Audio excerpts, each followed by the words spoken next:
Good morning online. If you didn't see my Patreon message as you're getting settled, we're optionally using mala today. So if you have a mala bracelet or really any object will be helpful. So feel free to grab something as you're settling. We'll get started in a bit.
Everybody is online today, so I'm gonna turn myself around a little bit here. And Tully, I don't think you were on quite yet when I made a quick announcement. We're using mala today for our practice. So if you have one, which I know you do, then feel free to grab it.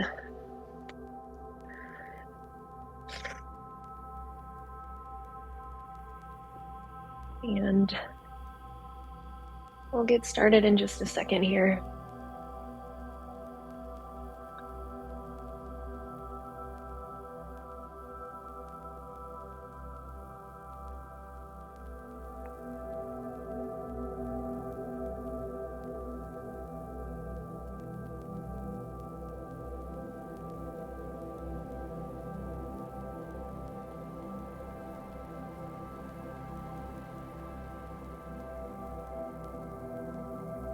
Welcoming yourself to your practice.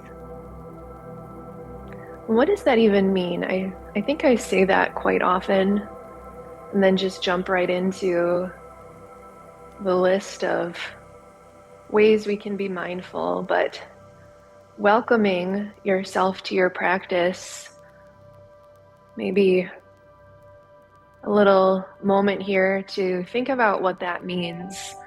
A lot of time in practice, the attitude that we bring can really impact how powerful practice may be. And some of you who I've been practicing with for a while know that one of the things that I'm really interested in is intersection of ancient practice and modern neuroscience. And one of the pieces that I continue to come back to is a book called Altered Traits, actually, I think is what it's called. And there's an argument or a proposal, a scientific finding within that book that says it's less about the number of hours that you are in seated practice and more about the quality of those hours in practice. So the time that you sit is important and helpful, and the quality of those sits can really amplify the impact that your practice has. And I think that a lot of that amplification comes from attitude. Setting it off here, welcoming yourself, that's kind of what I mean. So hopefully that's helpful. When I say and I invite in welcoming, It's to set the container for a high quality practice. It is right mindfulness, skillful mindfulness. And when we get into our practice today, we'll be working through another part of our consciousness exploration, and concentration is where we're going today. And any of my type A friends, I know there's some of you on the line, concentration done with skill, exhibited with skill, is not clinging or berating yourself or criticizing yourself. That internal dialogue, when you inevitably fall off the concentration train, come back with a little laughter, a little joy, a little kind-heartedness. You can think about if you have a puppy or a kitten or a child or a toddler, whatever. They're so naughty and they're so full of energy, and that's kind of like an unskilled or an undeveloped mind.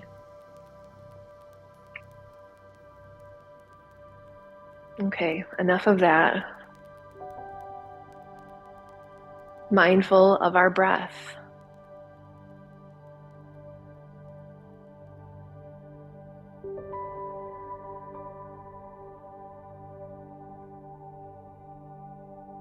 Mindful of our body.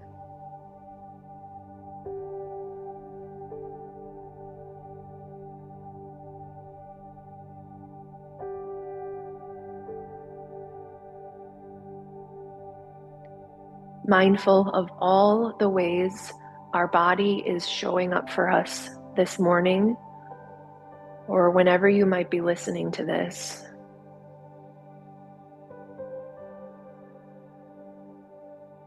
All of its glory, all of its guts,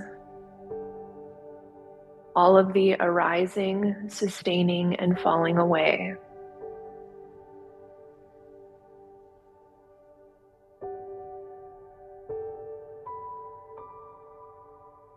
In our midday practice yesterday, I shared a reading from Tara Brach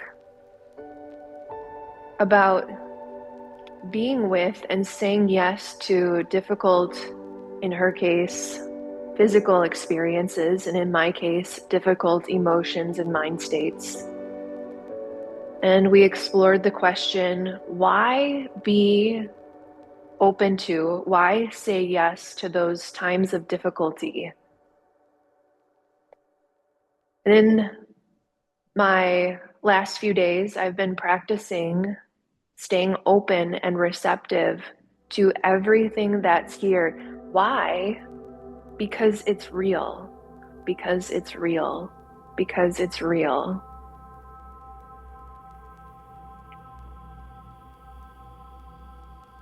Because it's real.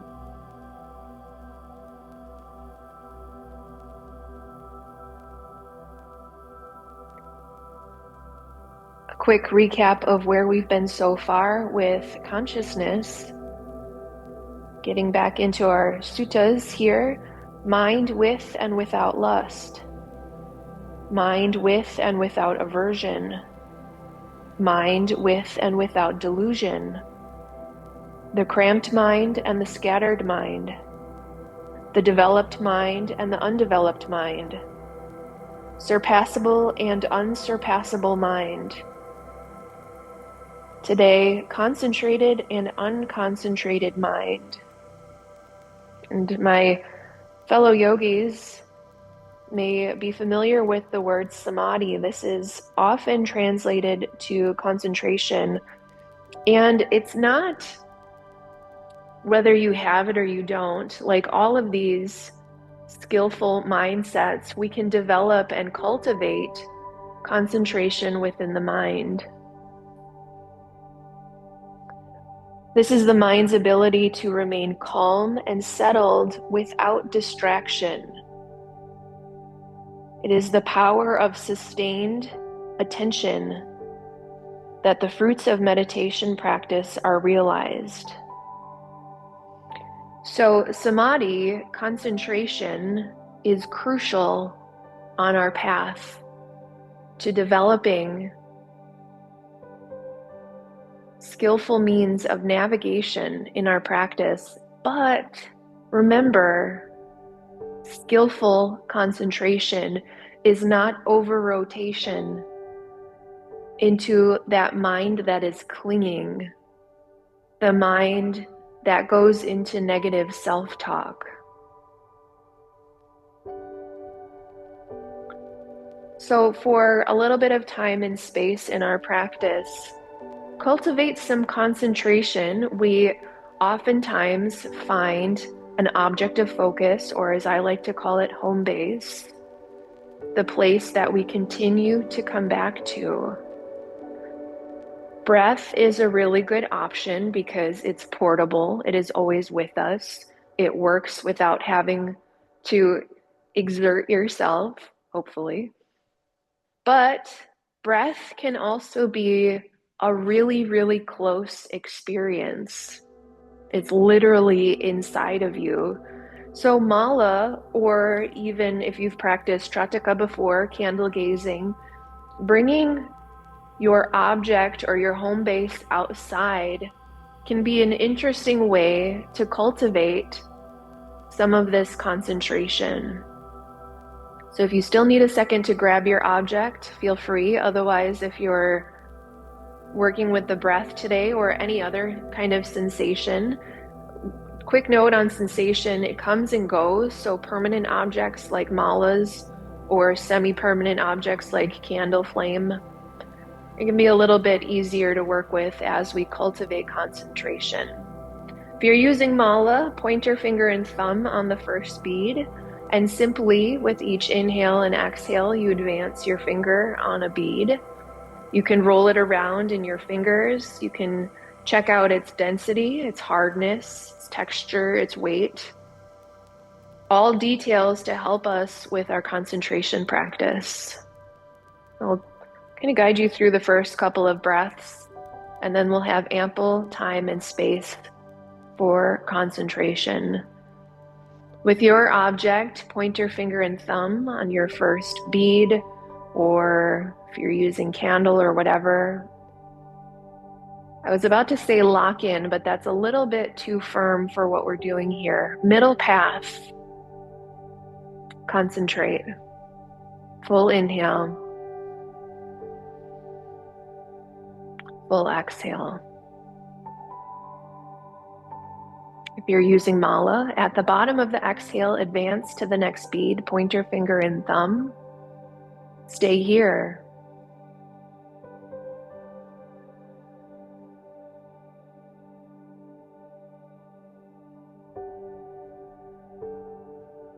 When you're empty, you just keep going.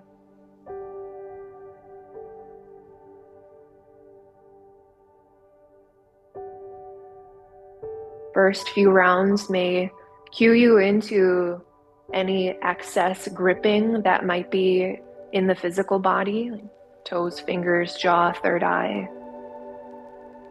This is relaxed yet wakeful concentration.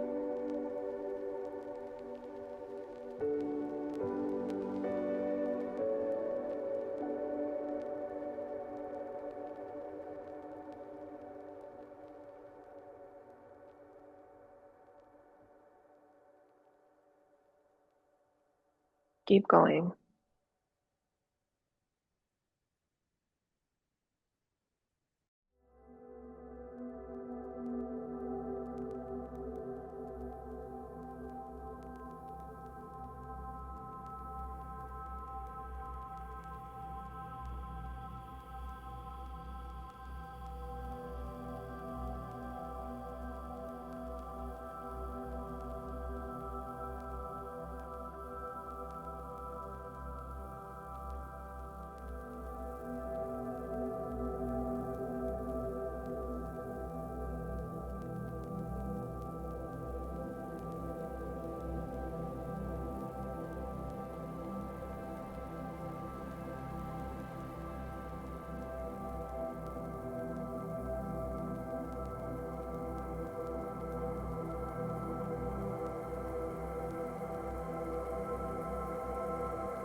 you might pause for a moment to check in with how easy or difficult concentration may be, moment to moment, breath to breath, and even sustained over time.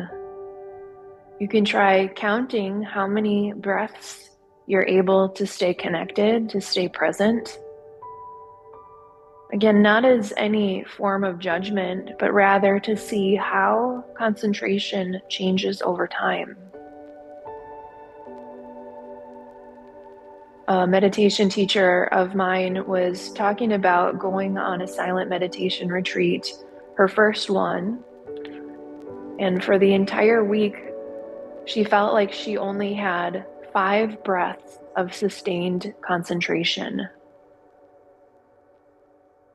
And I don't share that because it's anything to be critical of, but rather somebody who is in this world teaching also has the challenge of concentration.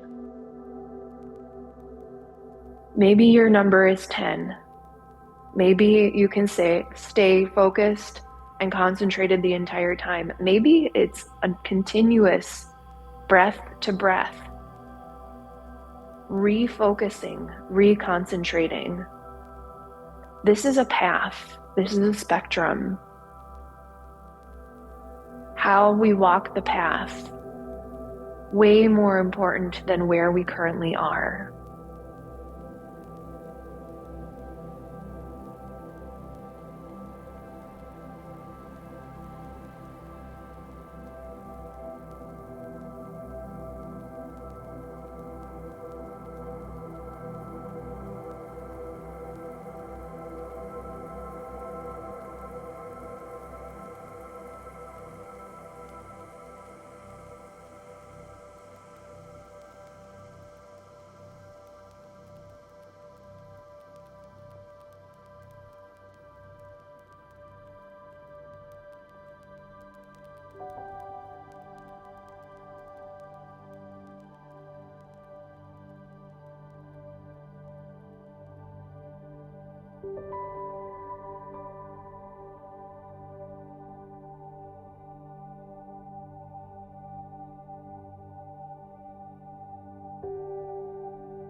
Where is your mind?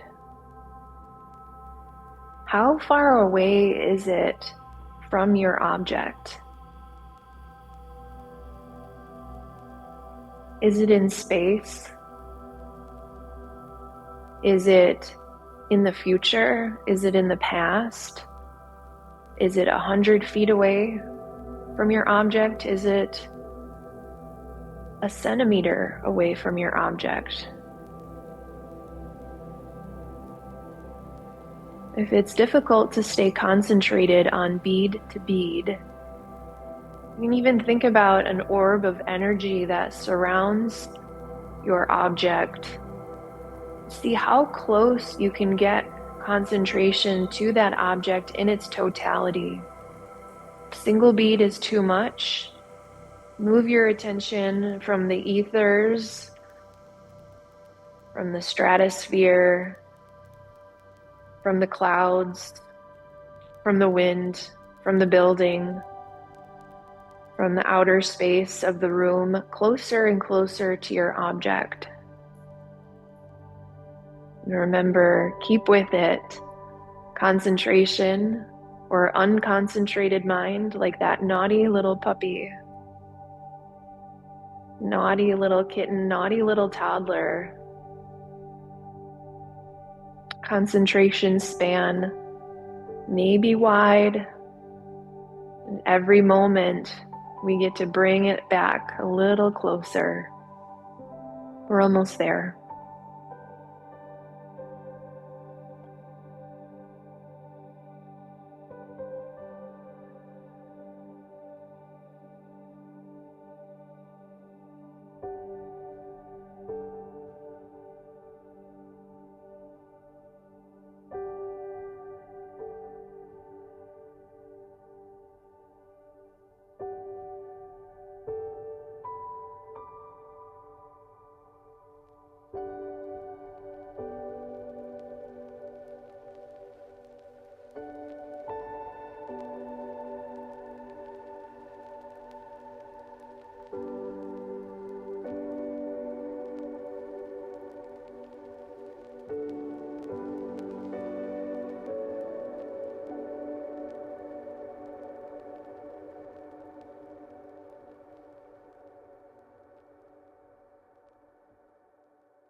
And for this last moment, you are welcome to set aside your mala or object and just come into a little spacious awareness.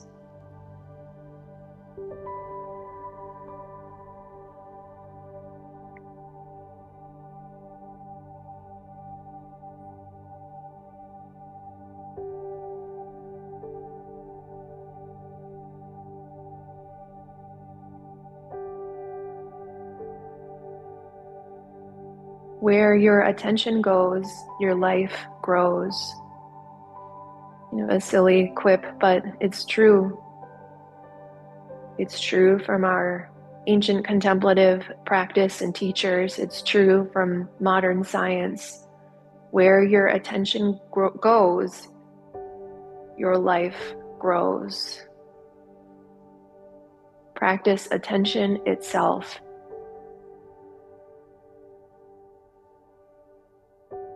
As we close our practice, you're welcome to bring hands to heart center. May the merits of this practice be of benefit to all sentient beings, ourselves included in the circle of compassion. Thank you for your practice today.